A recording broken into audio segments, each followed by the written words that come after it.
Welcome, everyone. It's the 1st of May, and this is the catch of the day. And I'm going to be reading today's catch, which is entitled simply Pray. I woke up this morning, took the dogs out, went out front to get the paper, made myself a cup of coffee, and wondered if I lived in Ukraine, would I be doing this? I can't imagine what it must be like to be in the midst of a modern invasion. What do? Do you just carry on and hope the missile doesn't come your way? I know many have evacuated, but many have not. Men under 60 have been asked to stay and fight. Many who were away from their country have returned to fight for their homeland. How do you do that?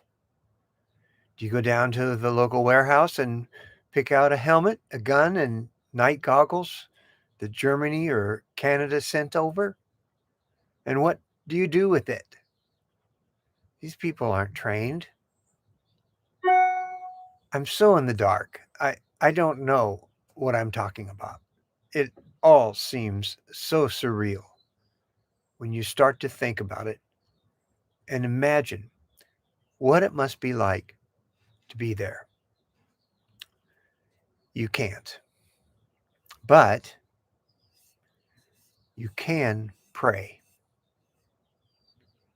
Prayer is suddenly very real here. Prayer becomes the one thing we can all engage in. And don't sell prayer short.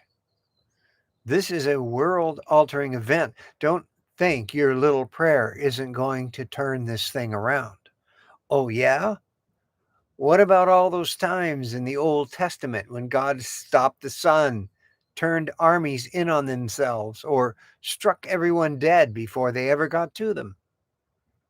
I have no way of confirming the recent stories I've been hearing, but I've heard about missiles disappearing after being fired, tanks running out of fuel, soldiers getting lost, and having to ask for locals' directions. And why not? Pray for the family of God. There are Christians on both sides. And pray for peace.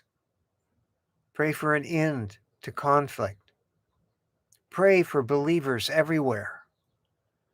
And pray for unbelievers to become believers.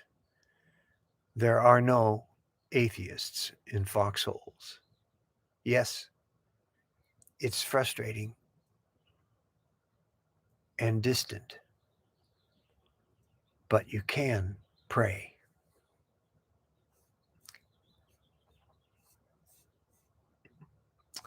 This is John Fisher on behalf of Grace Turned Outward.